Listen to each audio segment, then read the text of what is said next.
Bismillahirrahmanirrahim. Assalamualaikum warahmatullahi wabarakatuh. Salam sejahtera.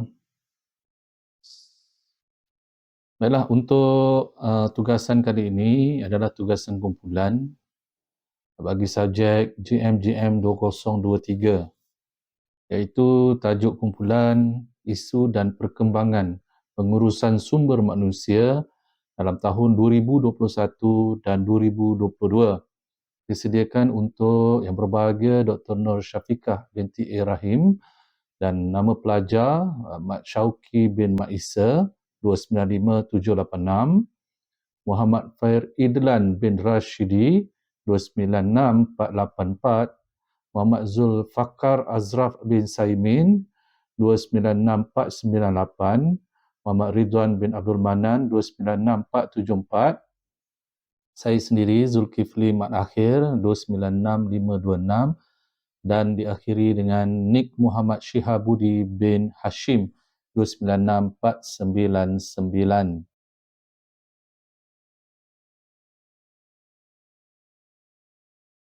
Assalamualaikum warahmatullahi wabarakatuh.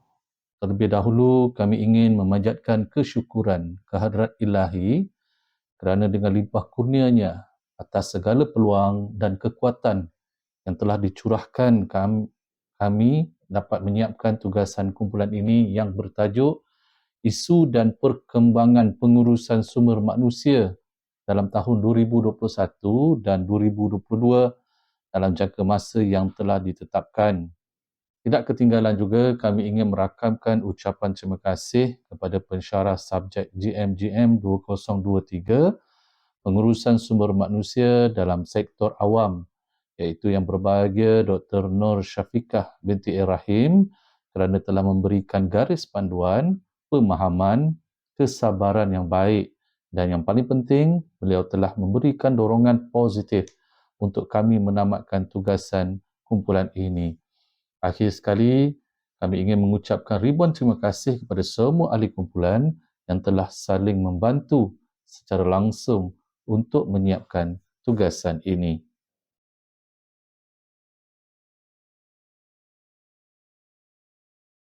Lima kupasan tajuk isu dan perkembangan pengurusan sumber manusia dalam tahun 2021 dan 2022. Pengenalan berkenaan dengan krisis pandemik COVID-19 telah menjejaskan secara global dalam setiap bidang perniagaan, ekonomi serta pengurusan sumber manusia dalam organisasi. Yang kedua, pengurusan sumber manusia, Human Resource Management, membantu merapatkan jurang antara prestasi pekerja dan objektif strategik organisasi. Yang ketiga, isu-isu dan perkembangan pengurusan sumber manusia, HR memainkan peranan penting untuk membangunkan pemimpin, memastikan mereka berjaya dan bertanggungjawab. Yang keempat, kesan pandemik COVID-19 terhadap pengurusan sumber manusia. Kesan ini terkesan dalam hubungan dengan strategik HR dan suasana pekerjaan serta fungsi HR khususnya kaki tangan. Yang kelima, cadangan. 5 cadangan yang boleh diguna pakai pengurusan sumber manusia kepada pekerja dan juga organisasi. Terima kasih Encik Zul. Bismillahirrahmanirrahim. Assalamualaikum warahmatullahi wabarakatuh. Saya Muhammad Fair Idlan bin Rashidi. Nombor batch saya 296484. Saya akan mengulas tentang slide ini, iaitu analisis PCGT. Pertama, pengenalan. Dunia menyaksikan peristiwa yang tidak pernah berlaku sebelum ini pada permulaan tahun 2020. Tiada siapa yang pernah membayangkan bahawa seluruh dunia akan memasuki keadaan terkurung sepenuhnya total lockdown dengan orang ramai yang kehilangan hubungan sosial, ekonomi dan politik, dan lebih teruk lagi, tiada siapa yang pernah bersedia untuk ini. Ini adalah akibat daripada wabak pandemik yang tiba-tiba menyebabkan orang ramai di seluruh dunia, terutamanya pekerja, terpaksa menerima pakai norma baru yang dikenali sebagai bekerja dari rumah, work from home, yang merupakan istilah yang paling banyak digunakan pada masa itu. Ketakutan terhadap virus COVID ini, kekurangan kesediaan untuk menggunakan teknologi sepenuhnya dan penyesuaian kepada norma kehidupan baru telah mengakibatkan pelbagai isu, terutamanya isu kesihatan mental. Ramai yang telah diberhentikan kerja akibat banyak perniagaan terpaksa ditutup kerana pandemik inilah yang telah menjejaskan secara global dalam setiap bidang perniagaan, ekonomi serta pengurusan sumber manusia dan organisasi. Didedahkan bahawa krisis pandemik COVID-19 ini memberi kesan dan memberi cabaran kepada fungsi pengurusan sumber manusia, HRM, Human Resource Management dalam organisasi. Ini adalah petikan daripada Siti Aisyah Gunawan dan Siti Amira Osman, 15 Disember 2022. Poin kedua ialah pandemik. Pandemik COVID-19 yang berterusan telah menyebabkan organisasi menghadapi risiko yang tidak dapat mereka kendalikan, yang menjejaskan operasi mereka. COVID-19 telah menggegarkan semua organisasi mewujudkan persekitaran yang kompleks dan mencabar untuk mengurus dan mengamal HRM yang perlu mencari penyelesaian yang bijak untuk memastikan kesinambungan syarikat mereka dan membantu pekerja mereka menghadapi krisis yang luar biasa ini. Ini adalah petikan daripada Salimah Hamachesh 2021. Pandemik COVID-19 ini adalah krisis kesihatan global yang mengancam kelangsungan hidup, kesejahteraan masyarakat dan amalan sumber manusia di seluruh dunia termasuk Malaysia. Okey, poin ketiga ialah terperinci. Lebih terperinci kesan pandemik COVID-19 terhadap pengurusan sumber manusia. Memandangkan wabak ini mempunyai kesan yang besar dalam setiap aspek, ia juga memberi kesukaran kepada pengurusan organisasi, utamanya kepada HRM. Ini kerana penyakit global ini telah membuat perubahan drastik terhadap persekitaran kerja. Disebabkan penularan pantas virus COVID-19 ini, negara-negara telah melaksanakan beberapa langkah bukan farmaceutical seperti penjarakan sosial untuk memperlahankan penyebarannya dan memutuskan rantaian COVID-19. Pengarah eksklusif iaitu Persekutuan Majikan-Majikan Malaysia, MEF, Malaysian Employer Federation, Datuk Syamsuddin Bardan memaklumkan, berdasarkan laporan di Parlimen pada tahun 2020 dan 2021, sebanyak 37,000 syarikat terpaksa gulung tikar akibat penularan wabak COVID ini. Hal ini menyebabkan kira-kira 107,000 dan 61 pekerja telah diberhentikan kerja masing-masing pada tahun 2020 dan 2021. Manakala kira-kira 6,000 pekerja hilang pekerjaan setakat Januari 2022. COVID-19 telah membawa kepada situasi di mana 50% atau lebih tenaga kerja mungkin tidak dapat bekerja dan untuk tempoh yang singkat. Seperti yang dinyatakan oleh Carnevale 2020, COVID-19 telah mengubah persekitaran untuk semua pekerja serta organisasi. Perubahan persekitaran kerja daripada kerja fizikal kepada kerja jauh lebih menjejaskan banyak persekitaran organisasi, terutamanya terhadap HRM. Sebelum ini, pekerja bekerja dari organisasi mereka, namun kini mereka bekerja jauh dari rumah. Oleh itu, organisasi khususnya HRM bertanggungjawab dalam menguruskan pekerja dalam menyesuaikan diri dengan persekitaran kerja baru ini. Ini adalah petikan Siti Aisyah Gunawan dan Siti Amirah Osman, 15 Disember 2022. Dan akhir sekali, graf. Di tugasan ini, kami menyediakan graf yang menunjukkan bahawa kesan COVID-19 dalam kehidupan seharian kita. Ini adalah sumber daripada advertasi daripada Gopali Dayan 2021, di mana ia menunjukkan kesan coronavirus ini iaitu 53% menunjukkan bahawa takut penularan COVID-19. Lepas itu, 67% sentiasa membaca dan kekal dimaklumkan tentang situasi tersebut. Seterusnya, 29% takut pergi kerja kerana risiko terdedah. Ini adalah graf yang kami dapat sumber daripada advertasi daripada Gopali Dayan, iaitu 2021. Okey, slide seterusnya ialah pengurusan sumber manusia. Pertama, HRM. Pengurusan sumber manusia HRM, Human Resource Management, boleh ditakrifkan sebagai pengurusan orang yang berkesan dalam sesebuah organisasi.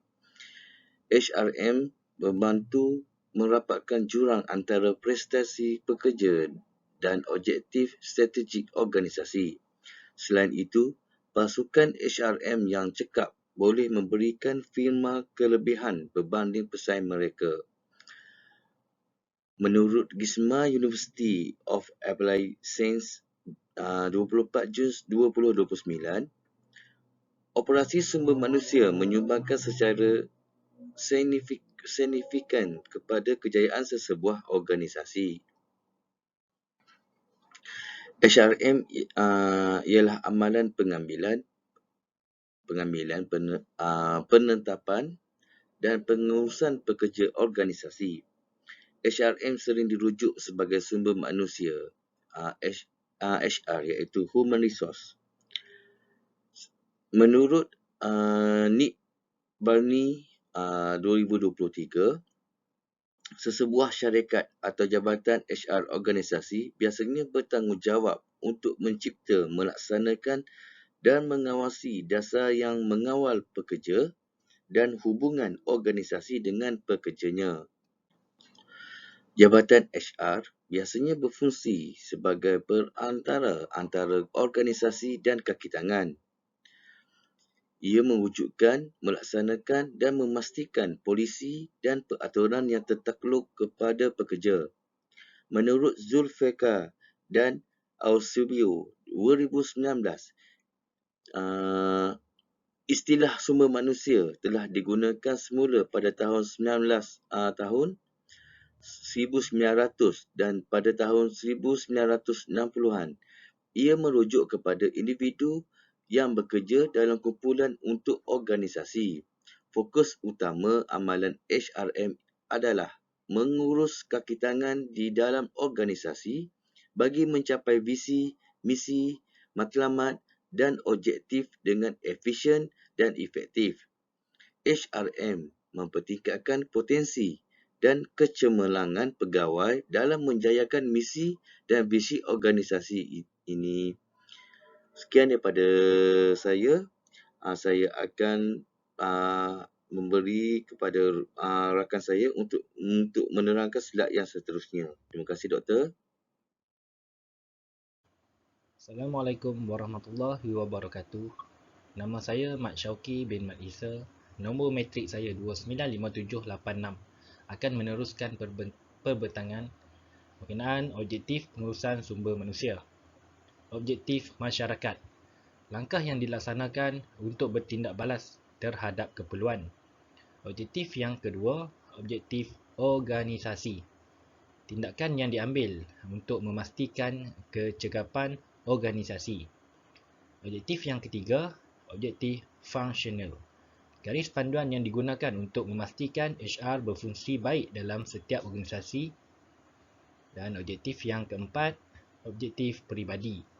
Sumber yang digunakan untuk menyokong matlamat peribadi.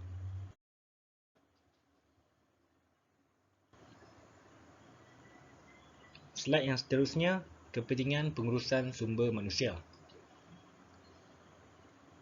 Tujuan amalan HRM adalah untuk mengurus orang di tempat kerja untuk mencapai misi organisasi dan mengukuhkan budaya korporat. Apabila pengurusan orang dilakukan dengan berkesan, pengurusan HRM boleh membantu merekrut pekerja yang baru yang mempunyai kemahiran untuk memajukan matlamat syarikat. HR profesional juga membantu dalam latihan dan pembangunan profesional pekerja untuk memenuhi objektif organisasi. Seterusnya, pampasan dan faedah. Selain itu, pengurus HR memantau keadaan pasaran kerja untuk membantu organisasi kekal berdaya saing.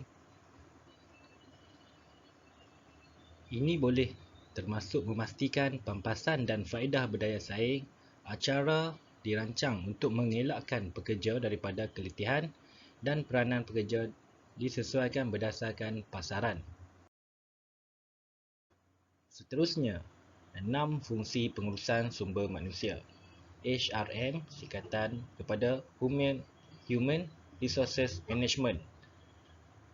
Yang pertama, menarik, merekrut dan mengekalkan bakat yang betul. Seterusnya, penglibatan pekerja dengan ganjaran dan pengiktirafan. Seterusnya, menguruskan prestasi pekerja, menangani pembangunan profesional dan perancangan penggantian. Seterusnya, bina kepercayaan melalui komunikasi dan keterangkuman. Dan yang terakhir, meningkatkan kesihatan dan kesejahteraan pekerja. Terima kasih sahabat saya Syauki. Nama saya Muhammad Zulfaqar Azrah bin Saimin, nombor metrik 296498. Empat seterusnya ialah isu-isu dan perkembangan pengurusan sumber manusia. 5 isu semasa COVID-19 dalam pembangunan HRM. Yang pertama, pengekalan kerja secara maya. Pengadaan syarikat digital. Yang ketiga, peranan pasukan kerja. Yang keempat, fokus strategi reka bentuk sumber manusia. Dan kelima, takrifan semula pengalaman kerja.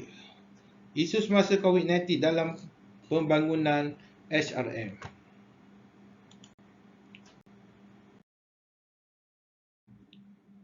Empat seterusnya, kesan pandemik COVID-19 terhadap pengurusan sumber manusia.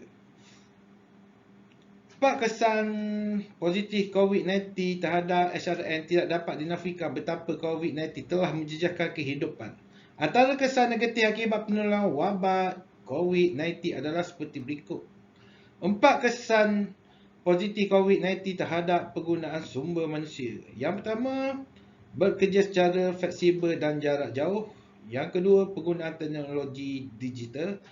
Ketiga, nilai kesejahteraan pekerja. Dan yang terakhir, sumber manusia membantu dalam takrifan semula.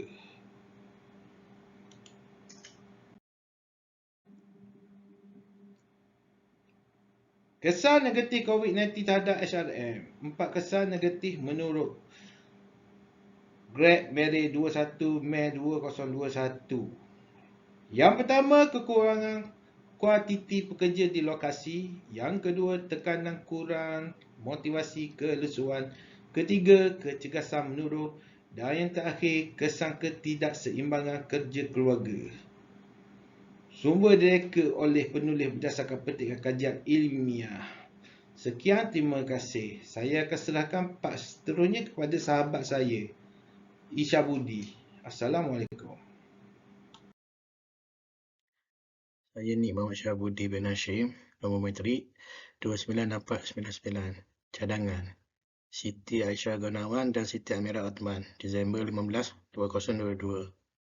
Berdasarkan cabaran yang dihadapi oleh pengamal HR dalam menguruskan fungsi HRM semasa perubahan drastik Persekitaran Kerja, ia memberi peluang besar kepada organisasi dan HRM membangunkan intervensi baru untuk menyahut cabaran HRM. Selain itu, ia memberi mereka peluang untuk belajar membangunkan plan pengurusan krisis, menghuraikan dasar baru untuk persekitaran kerja jauh dan meningkatkan penggunaan kemahiran.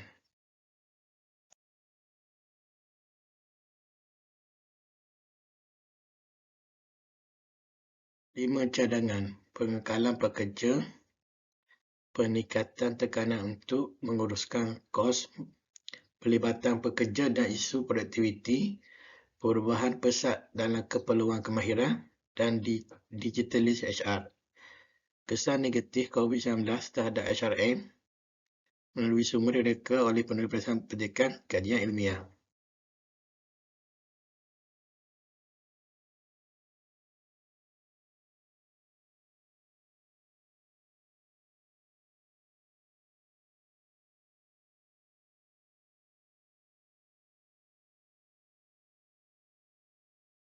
Kesimpulannya, pandemik telah menunjukkan bahawa kaki tangan HR perlu menyesuaikan diri dan memimpin dalam krisis ini dan layak untuk berada di situ. Cara jabatan HR dalam sebuah organisasi terus menyesuaikan diri dan bertindak baras mungkin menentukan kelangsungan operasi organisasi. Selama beberapa tahun, konsep yang dikenali sebagai masa depan kerja, Future of Work, telah wujud. Fasa ini nampaknya telah menjadi kenyataan pada hari ini. Menurut Brian Crow, Januari 1421 dalam HBR, adalah satu kesilapan yang jika menganggap bahawa masalah itu telah berakhir kerana 2020 merupakan tahun yang paling tidak menentu dalam sejarah moden. Implikasi daripada 2020 akan terus berlaku dalam beberapa tahun akan datang. Kadar masalah ini berpotensi untuk meningkat apabila melangkah ke tahun 2021 dan seterusnya.